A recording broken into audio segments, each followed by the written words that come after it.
doing everything they talk about. You know I'm everything a boss about. Not putting work and gotta toss them out. I'm really biting, they just barking out. I'm really riding, they just parking now. Hit street, what to talk about. See the big H when I'm walking out. Yeah. Well, just when you thought the day wasn't getting any crazier in the world of college football, and it did, except at the high school recruiting level, as we got some movement that we're here to react and talk about. But first, per usual, shout out to the locker room. That's you guys. Drop, subscribe, share with a friend, drop a comment, let me know what you guys think. Comment below. All right, comment below. In the world of college football, this is breaking news in regards to the high school platform, as we got two big recruit signings, but not just regular signings. We're signing at the most important position, that's the quarterback position, but also flips. We got two big flips on the same day to big programs, organizations, personnels of those programs. We're here to dive into it. All right. So we're here to talk about the flips from Julian Juju Lewis out of Georgia and Bryce Underwood out of Michigan, and the teams that they're going to. The first one I want to talk about is, let's talk about Julian Juju Lewis out of Georgia originally commits to USC. This kid's been a high school phenomenon for years, ever since his freshman year. I think he's known for not only just his great performances in the state of Georgia, but freshman year in the playoffs threw for about 500 something yards, with a state record that may never get broken up against some great talent as a freshman. That kind of jump-started his legacy. Obviously, he would go on to commit to Lincoln Riley, USC.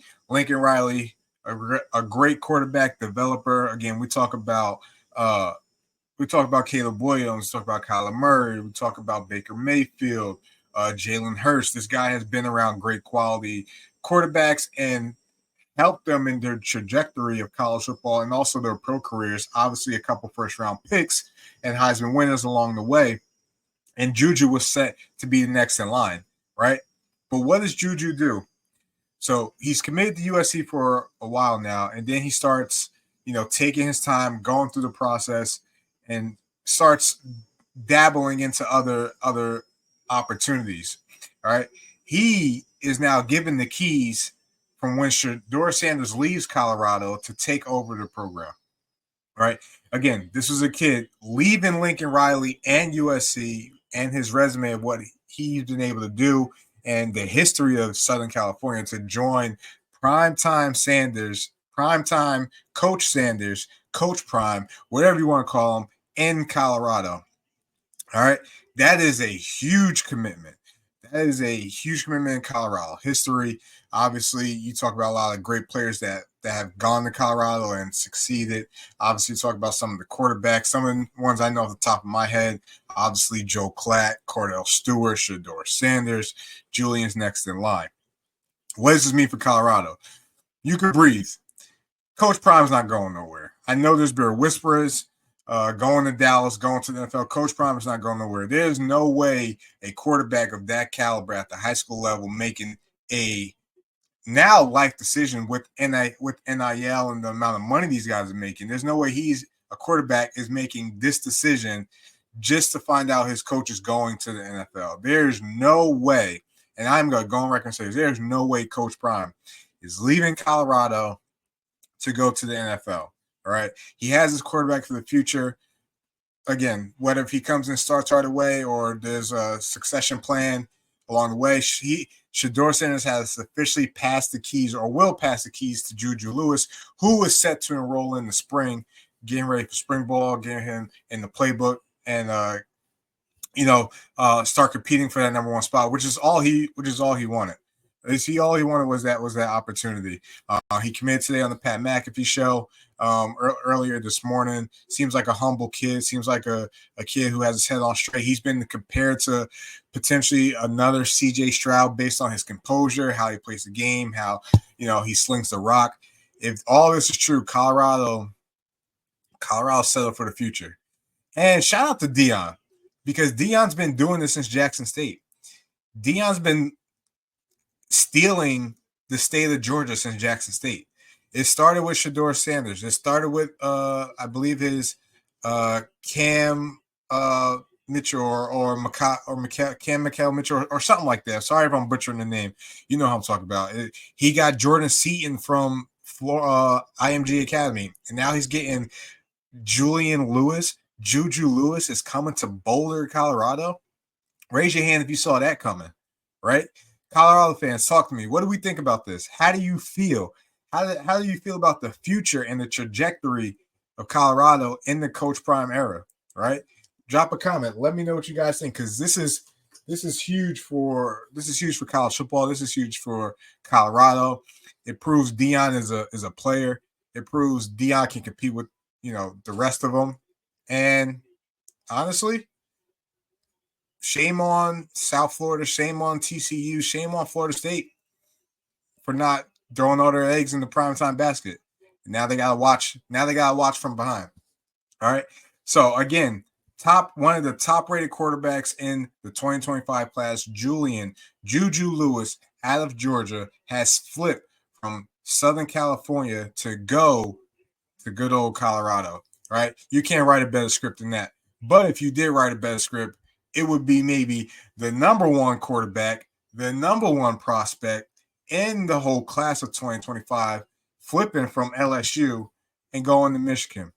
And that's what I'm talking about. I'm talking about Bryce Underwood, someone who, from all the studies I've been reading and learning, this is someone who actually wanted to leave the state, wanted to go and experience a different type of football, different type of environment, different type of school competition. He was really interested in going to the SEC, and he signed with LSU, probably one of the schools that have the best NIL packages, in this day of college football. Things getting a little iffy around LSU. Obviously, you lose to Texas A&M, you lose to Florida, you lose to Bama.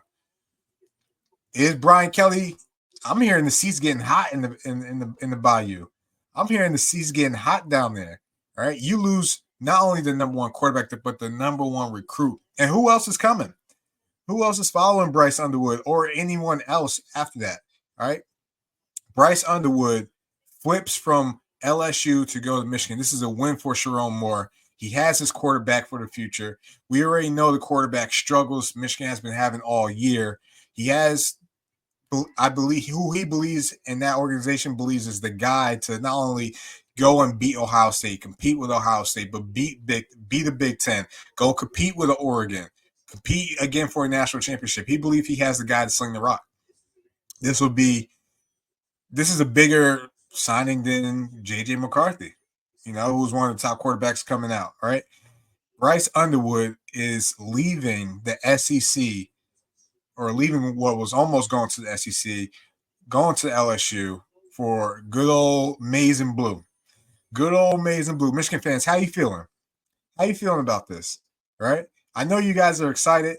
Big Ten fans, what do we think about it? In the world of NIL, and this is all, you want to talk about how this all started. This has all been accumulating for a while now. It's been very publicized too. It started with Barstool, David Portnoy saying, he will buy a quarterback, which, again, I don't want to put anybody's business out, but from the outside looking in, this is kind of what it looks like. They bought Bryce Underwood, right?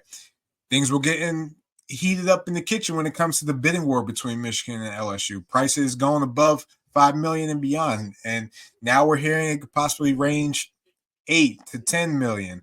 All right. Last I read, it was around a $10.5 million offer.